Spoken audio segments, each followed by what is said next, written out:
Finalmente, llegamos a la intervención de Adolfo Carrasco Martínez, que es doctor en Historia Moderna por la UCM, profesor titular de Historia Moderna en la Universidad de Valladolid. Su vinculación con este congreso parte de la obra El poder de la sangre, Los duques del infantado. Y en esta ocasión, para desconcierto del público, voy a decir el título de la ponencia, que no lo he dicho hasta ahora en ninguna. La privanza como forma de gobierno anómala y excepcional frente al concepto de soberanía. Todo tiene remedio, ¿vale? Muchas gracias. Gracias. Gracias, buenos días y ya casi buenas tardes. Soy consciente de que la hora es un abuso de la paciencia de los asistentes, por lo tanto esto me crea una responsabilidad añadida, que es intentar justificar que todavía estén escuchándonos, así que voy a ver si lo consigo. Quiero también, y estoy obligado a decirlo, agradecer a los organizadores que hayan contado conmigo para este congreso. Congreso muy oportuno por las dos conmemoraciones que se unen, ¿no? La de 1621, la muerte de Felipe III, y habría que reflexionar por qué este reinado no está teniendo tanto eco en los medios públicos o incluso en los medios académicos, ¿no? Eso es un asunto, lo dejo ahí. Y también nos hemos reunido para homenajear el trabajo de un colega, de Antonio Feros. Yo creo que esas dos circunstancias, además que se unen entre el objeto estudiado y el estudiante que estudió el objeto y que nos ha iluminado. Así que son todo buenas razones para estar aquí. Y en cuanto a la organización, a la idea, quiero mencionar a mi colega y amiga, a la profesora Isabel Enciso Alonso Muñomer, a la que en su nombre felicito a toda la organización. Y luego la maravilla de estar en este, que se diría, lugar incomparable de la que fue mi universidad, salón grande, entre otras cosas. La única cosa inquietante es estar exactamente debajo de Isabel II. No sé qué puede ocurrir. Bueno, voy a lo que vengo a contarles. El asunto que quiero plantear gira en torno a dos conceptos fundamentales que vertebraban el pensamiento político a principios del siglo XVII. Uno es el concepto de soberanía, es decir, cuál es el origen y la naturaleza legítima del poder y de la autoridad, dónde reside el poder, sea el rey, la comunidad, Dios. El otro concepto es la noción de forma de gobierno, el concepto, la idea de forma de gobierno, entendida la forma como el mejor medio para que la política cumpla sus fines. La cuestión aquí se refiere a perfeccionar una forma eficaz de conseguir los fines de la política, que son conservar el Estado y propiciar el bien de la comunidad. Lo que voy a hacer es colocar el fenómeno del valimiento del duque de Lerma como acontecimiento político novedoso frente a estos dos conceptos. Y de ahí surgen preguntas. ¿Cómo encaja la privanza en la discusión en torno a qué es la soberanía? ¿Cómo se evalúa la privanza en el debate para dilucidar la mejor forma de gobierno? Adelanto que de una u otra manera la privanza lermista fue percibida por el pensamiento político como una excepcionalidad o como una anomalía, y en cualquier caso como una novedad episódica que no podía, y algunos dirán no debía, perpetuarse. Porque el valimiento no podía ser visto como un hecho político ordinario. La novedad del caso, con toda la carga que además tiene el término novedad, novedoso, nuevo, en ese momento, una carga ambigua, positiva y también negativa, todo esto propició el debate, la discusión, la justificación del valimiento o su censura. Y entre las posturas extremas se situó todo un esfuerzo para comprender la realidad de lo que estaba pasando en la cúspide de la monarquía de España y era visible en la corte del rey católico. Cuando Rubens llegó a la corte de Valladolid en la primavera de 1603, muchas cosas habían cambiado con respecto al reinado anterior. El mismo hecho de que la corte capital se hubiese trasladado desde la villa de Madrid a Valladolid a partir de 1601. Rubens viajaba a la corte en misión diplomática encomendada por el duque de Mantua, Vincenzo Gonzaga. Por ello llevaba consigo regalos para los reyes, pero también es que llevaba presentes, y muchos, nada menos que una colección de reproducciones de las pinturas de la afamada galería del duque de Mantua, para quien en ese momento ostentaba la privanza, Francisco de Sandoval y Rojas, en su momento seguramente de máximo esplendor. El hecho de que Rubens viajase a Valladolid con regalos para el duque de Lerma e instrucciones de que halagarlo era necesario para que su misión tuviese éxito, confirma que este llamativo cambio en la cúspide del poder de la monarquía era conocido y reconocido dentro y fuera de las fronteras. Nuevo rey, nueva sede de la corte y sobre todo una nueva distribución del poder y una nueva forma de gobernar. Uno de los frutos más destacados de la estancia de Rubens en Valladolid fue el retrato ecuestre del duque de Lerma, hoy en el Museo del Prado, que ejecutó el joven artista siguiendo un lenguaje, o ensayando, mejor dicho, un lenguaje visual tradicionalmente reservado para las personas reales. El duque aparece a caballo, con la gestualidad asociada a las personas con imperio.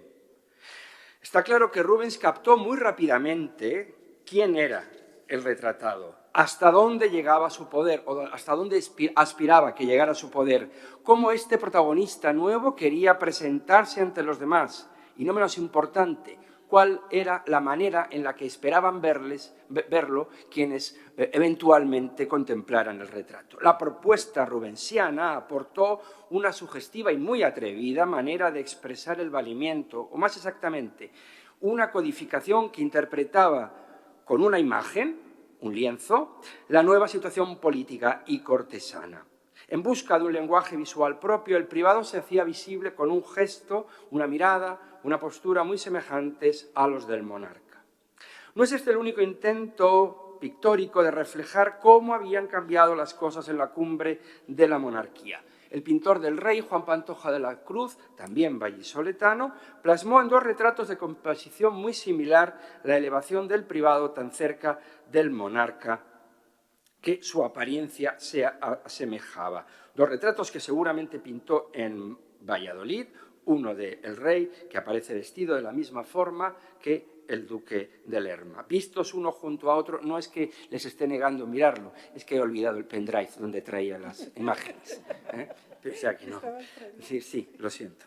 Visto el uno junto a otro, háganme caso, monarca y privado inducen a pensar en dos versiones de un mismo poder, en dos efigies casi gemelas asociadas a una misma autoridad.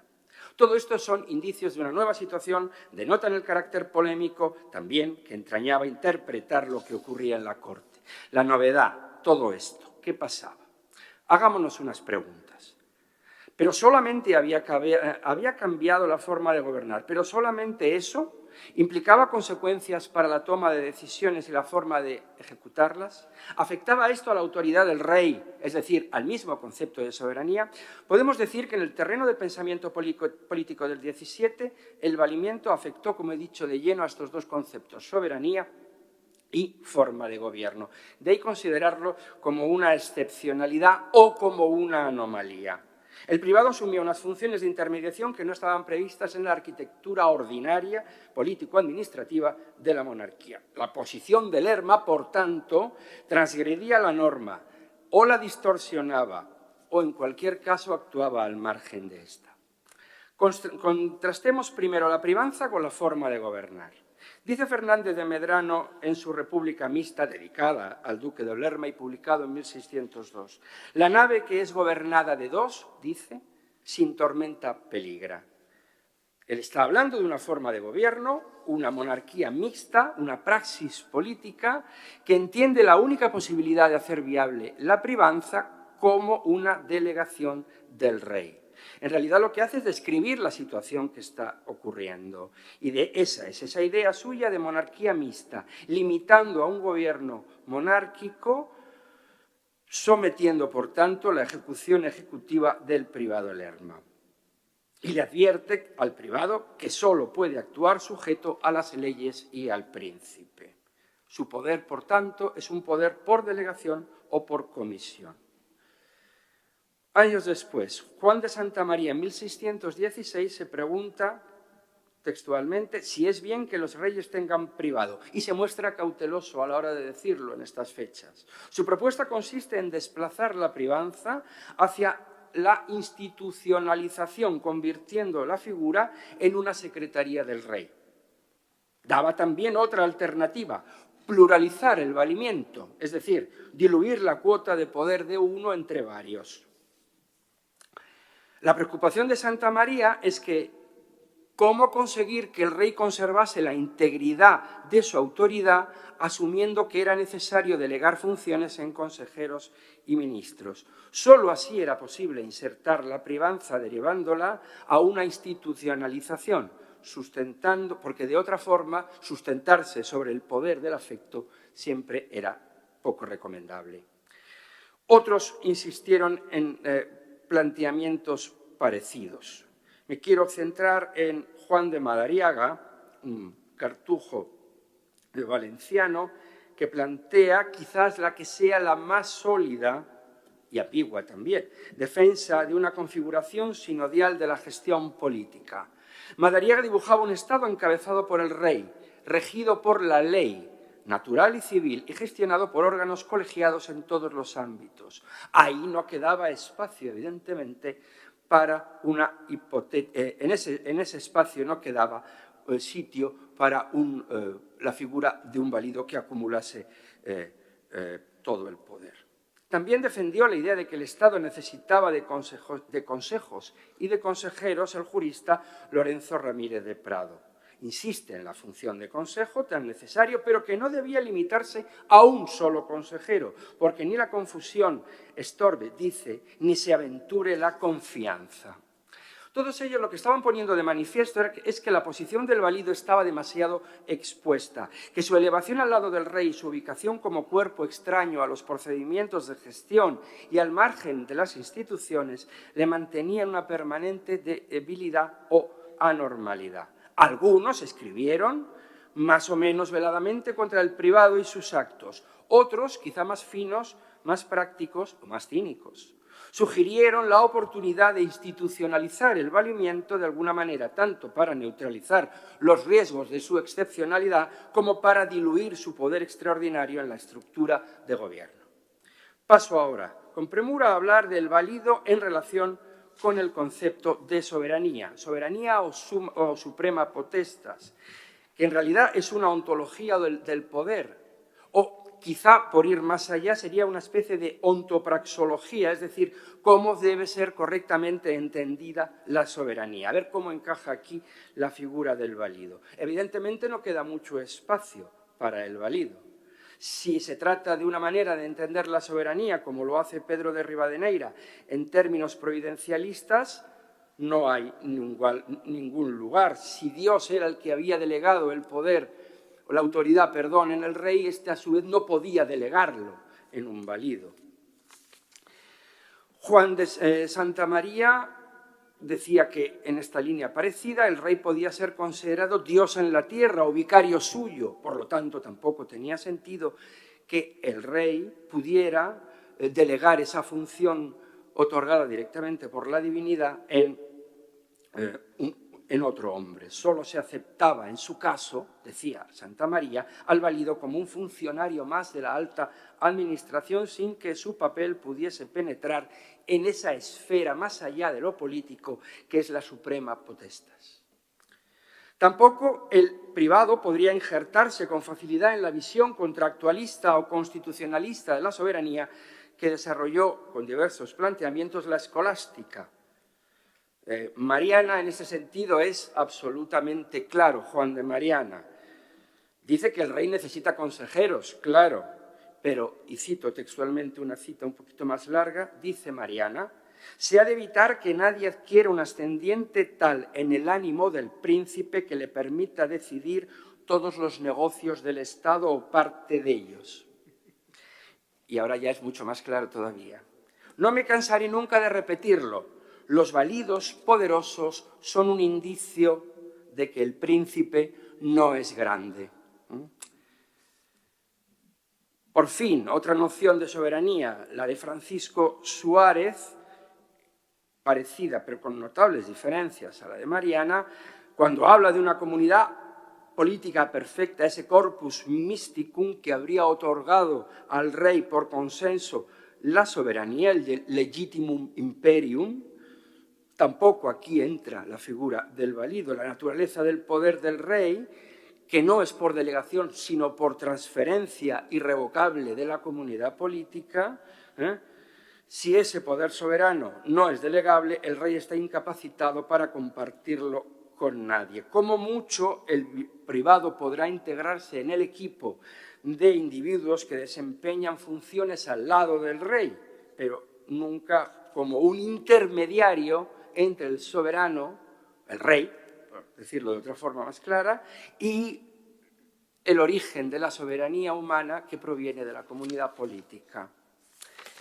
En resumen, el valimiento, y en concreto el valimiento del duque de Lerma, por el momento en que se produce, finales del 16, comienzos del 17, por sus características de visibilidad en esos retratos que no les he mostrado, pero que, bueno, luego se van al Prado y los ven, conmocionó el pensamiento político de ese momento. Por un lado, como he dicho, la privanza choca frontalmente con cualquiera de las maneras de entender la soberanía, sea la soberanía regia como autoridad absoluta y otorgada directamente por Dios. Es imposible compartirla. Gracias.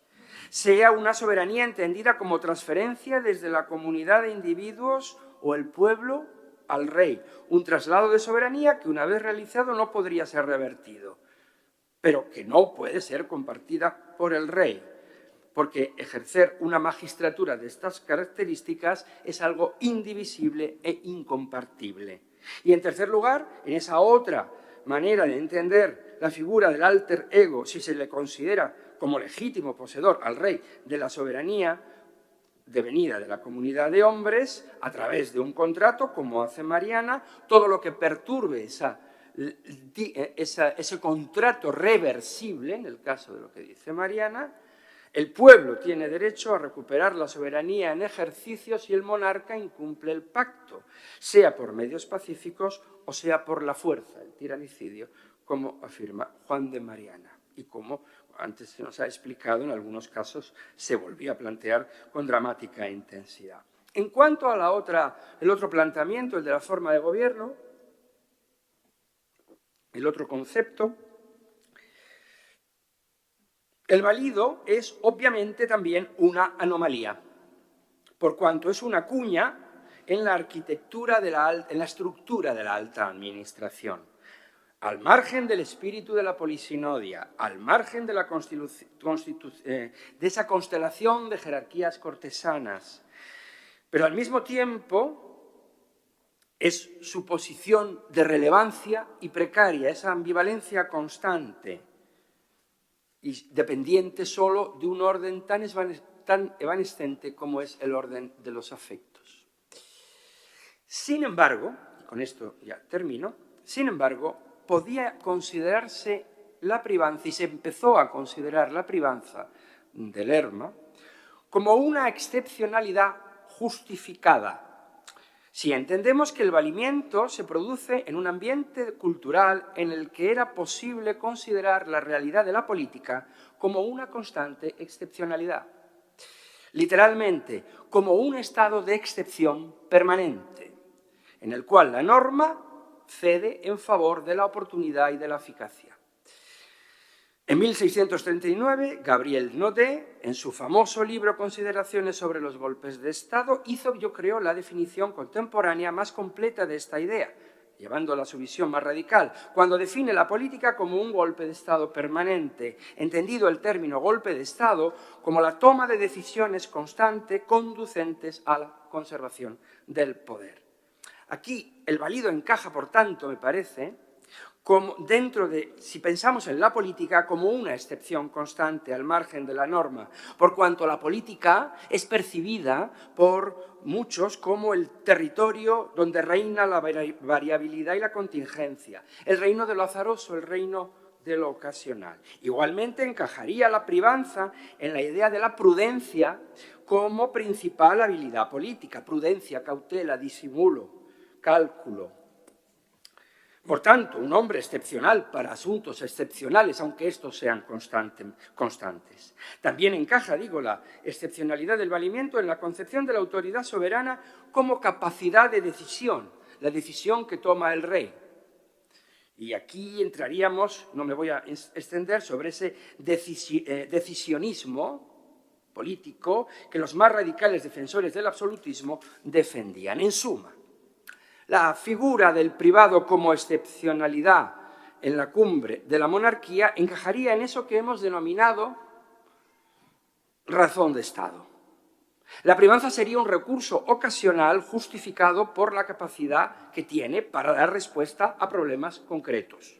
No tanto como desde luego no como una institución, no como algo normativo o legal, sino precisamente como un recurso aplicado allí donde lo normativo no puede llegar, a ese vacío. El valimiento como ejercicio sería, por tanto, la expresión de la capacidad de tomar decisiones por parte del soberano, nombrando al valido y sosteniéndolo el tiempo que sea necesario. En el fondo estaba el mensaje latente de que el rey estaba por encima de la política. La maiestas por encima de la política y su privado era quien entraba de lleno en lo político, que era lo proceloso, lo inestable, lo peligroso. Algo así como un fusible, ¿no? Permítanme la expresión, que tarde o temprano acabaría por consumirse, por saltar, ¿no? Por eso, Pedro Maldonado de la Barrera, agustino muy cercano al duque de Lerma, aconsejaba al privado. Dice: deje el mundo antes de que sea dejado por él. Buen consejo a tenor de los acontecimientos. Nada más, gracias. Muy bien, estupendo.